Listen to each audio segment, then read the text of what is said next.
हमारी मेहनत को सफल कीजिए, मार्केट गुरु को सब्सक्राइब कीजिए, हमारी मोटिवेशन के लिए हमें लाइक दीजिए और आपको आने वाले समय में ऐसे ही वीडियो मिलते रहे, इसलिए नोटिफिकेशन बेल को दबा दें जिससे आपका पैसा बढ़ता रहे और इसे अलग अलग प्लेटफॉर्म पे शेयर करना ना भूलें जिससे औरों का भी फ़ायदा हो सके। थैंक्स।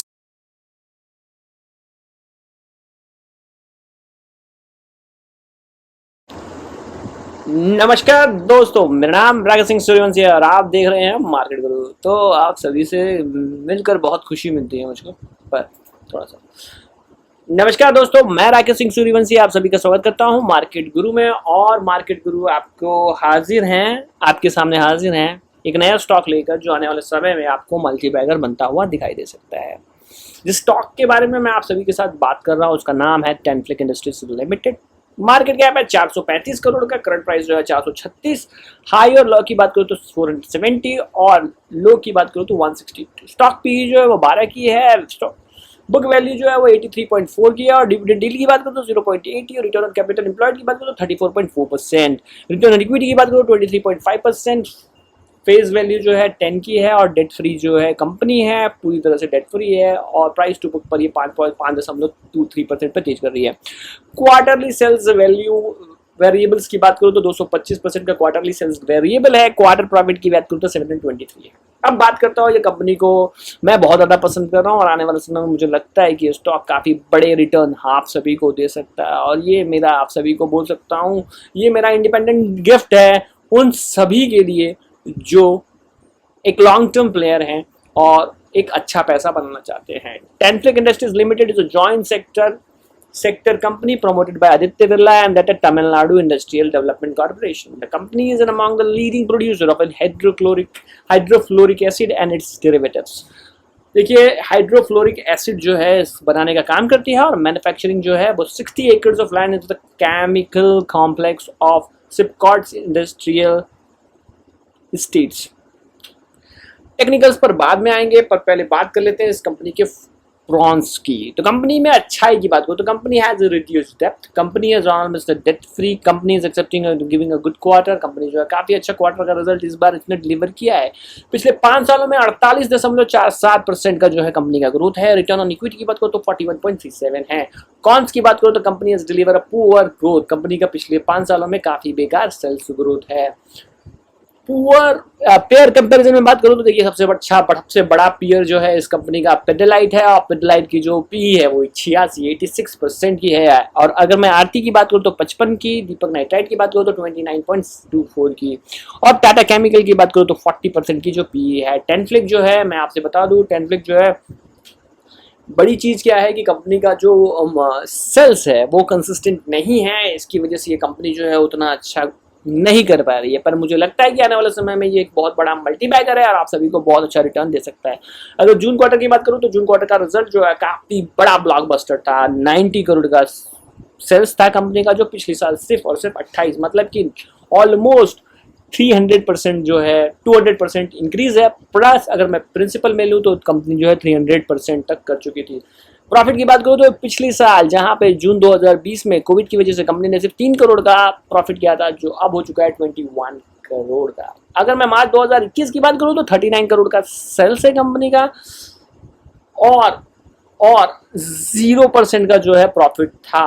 तो तुलना तो बिल्कुल ही नहीं हो सकती। हाँ, ऑपरेटिंग प्रॉफिट मार्जिन की बात करूँ तो कंपनी ने पिछले 12 क्वार्टर का सबसे अच्छा ऑपरेटिंग प्रॉफिट मार्जिन जो है कंपनी ने क्लॉक किया। और ईपीएस 21 की, अगर ऐसा ईपीएस जो है कंपनी साल में 2 बार भी कर लेती है तो ये कंपनी, क्योंकि आदित्य बिरला ग्रुप से आती है, ये कंपनी एक काफ़ी अच्छी वैल्यू जो है अपने शेयर होल्डर्स को रिवॉर्ड करती हुई दिखाई देगी। अब अगर मैं बात करूँ तो मार्च 2010 की, तो मार्च सबसे बड़ा सेल्स इस कंपनी का जो हुआ था मार्च 2010 में जो 148 करोड़ का था और सबसे बड़ा सेल्स जो है कंपनी ने मार्च 2019 में 222 का सेल्स किया था और अभी 210 का किया है। मुझे लगता है कि कंपनी जो है काफ़ी अच्छा करने वाली है आने वाले समय में और ये स्टॉक वो स्टॉक हो सकता है जिसे आपको एसआईपी करना चाहिए। आप ज़्यादा पैसे नहीं लगा सकते तो मैं आपसे कहना चाहूँगा हर महीने एक एक स्टॉक जो है आप खरीद के रख लीजिए। ओपीएम की बात करो तो इस कंपनी का ओपीएम जो है 0% था मार्च 2010 में, जो बढ़कर हो चुका है 27% का, जो काफ़ी अच्छा माना जाएगा। अगर मैं नेट प्रॉफिट की बात करूँ तो मार्च 2010 में वो जो -10 का हुआ करता था, जो अब हो चुका है 36 रुपीज़ का, जो काफ़ी अच्छा है। ईपीएस की बात करूँ जो -9.80 हुआ करता था, वो हो चुका है 36.21। मैं आपसे कहना चाहूँगा इस कंपनी में सिर्फ एक ही खराबी है जो मुझे दिखाई दे रही है, जो मैं आप सभी के दिमाग में डालना चाहता हूँ। इस कंपनी का सेल्स ग्रोथ जो है वो कंटिन्यूअस जो है वो बढ़ नहीं रही है, पर कंपनी का प्रॉफिट जो है कंटिन्यूअस जो है साल दर साल डबल डिजिट ग्रोथ जो है वो कर रहा है। अगर मैं कंपाउंड सेल्स ग्रोथ की बात करूँ तो 10 साल में 0, 5 साल में 2%, पिछले 3 सालों में -3% और 1 साल में 56%। 10 ईयर्स की बात करूँ तो 19% का प्रॉफिट ग्रोथ है, पिछले 5 सालों में 48% का, पिछले 3 सालों में 22% का, और टीटीएम में 210% का जो है कंपनी ने प्रॉफिट ग्रोथ किया है। अगर पिछले 10 सालों की बात करूँ तो 34% का कंपनी का जो है, जहां 19% का प्रॉफिट था कंपनी को, वहां 34% तक के जो है कैगर से जो है प्रॉफिट परफॉर्म किया है। किसने? तो इस स्टॉक ने। जहां पर पिछले 5 सालों में जहां कंपनी ने प्रॉफिट ग्रोथ 48% का किया था, वहां कंपनी का कैगर जो है 59 का है। पिछले 3 सालों में जो है कंपनी ने 22% का प्रॉफिट ग्रोथ दिखाया था, जो पिछले 3 सालों में 18%, और जहां पिछला 12 महीने में जहां कंपनी ने 210% का जो है सेल्स प्रॉफिट ग्रोथ किया है, वहां पिछले 1 सालों में सिर्फ कंपनी ने 113% का जो है प्रॉफिट स्टॉक ग्रोथ किया है। 113% का जो है स्टॉक जो है बढ़ा है पिछले 12 महीने में। रिटर्न ऑन इक्विटी की बात करूँ तो कंपनी का रिटर्न ऑन इक्विटी पिछले 10 सालों में 13%, पिछले 5 सालों में 45%, पिछले 3 सालों में 41% और लास्ट ईयर 24%। कोविड की वजह से कंपनी का थोड़ा सा रिटर्न ऑन इक्विटी जो है थोड़ा सा खराब होता हुआ दिखाई दिया। अब मैं बात करूँ तो शेयर कैपिटल की, पिछले कई सालों से कंपनी का शेयर कैपिटल सिर्फ 10 का है। बीच में मार्च 2018 में 17 का हुआ था, फिर मार्च 2019 में 16 का हुआ था, फिर वो 10 का हो गया। रिजर्व की बात करूँ तो 32 का रिजर्व था, और जो बढ़कर हो चुका है 73 का। बोर्विंग की बात करूँ तो 0 की बोर्विंग है, जो बहुत ही बेहतरीन मानी जाएगी। और टोटल एसेट्स की बात करूँ तो कंपनी की जो टोटल एसेट्स है 120 है। अब अगर मैं बात करूँ तो कंपनी का कैश फ्लो की बात करूँ तो कंपनी का कैश फ्लो जो है वो पूरा पॉजिटिव है, और 2 करोड़ का पॉजिटिव कैश फ्लो है।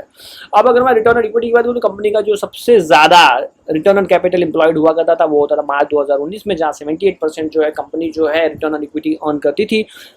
अब कैपिटल एम्प्लॉयड अर्न करती थी, जो अब जो हो चुका है वो हो चुका है 34% का। डेटर्स डे जो पहले कहा मार्च 2010 में वो 49 का हुआ करता था, अब वो घटकर हो चुका है 40, जो काफ़ी अच्छा माना जाता है किसी भी कंपनी के लिए। इन्वेंट्री टर्नओवर जो है कंपनी का पहले 2.5 करोड़ का हुआ करता था, जो अब हो चुका है 3.83 करोड़ का। अब अगर मैं शेयर पैटर्न्स की बात करूं तो प्रमोटर के पास जो है पिछले 12 क्वार्टर में जो है एक जैसा ही जो है प्रमोटर की ने अपनी ना होल्डिंग बढ़ाई है और ना घटाई है, 50.98 है। डीआईआई की बात करूं तो 0.08 हुआ करता था, जो घटकर हो चुका है 0.06। पब्लिक की बात करूं तो कंपनी में जो पब्लिक है उसमें जो है 48.95 है।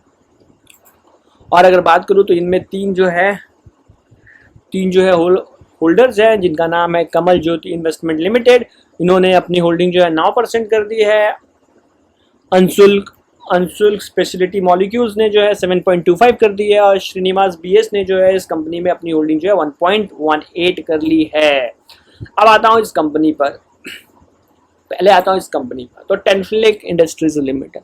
देखिए मेरे को लगता है क्योंकि ये आदित्य बिरला ग्रुप को आती है, और क्योंकि प्रमोटर जो है बहुत अच्छे हैं, और इसमें जो है मैं आपसे कहना चाहूँगा तमिलनाडु गवर्नमेंट की जो है हिस्सेदारी भी है, तो इस हिसाब से जो मुझे लगता है कंपनी का काफ़ी स्ट्रॉन्ग बैकअप है। मुझे लगता है कि ये कंपनी जो है आने वाले समय में काफ़ी अच्छी मल्टीबैगर होगी। पर मैं आपसे कहना चाहूँगा कि इस प्राइस पर आप स्टॉक को ना खरीदें।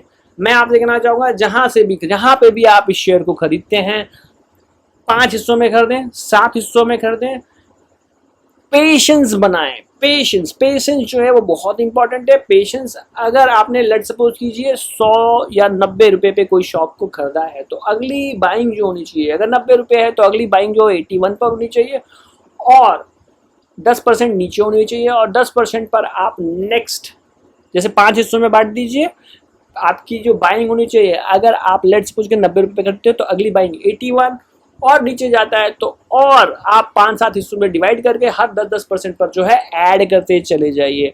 आने वाले समय में जो टारगेट्स मैं देख रहा हूँ, ये स्टॉक जो है आने वाले समय में एक अच्छी गिरावट दिखाने के बाद ये स्टॉक जो है आपको जो टारगेट दिखा सकता है वो दिखा सकता है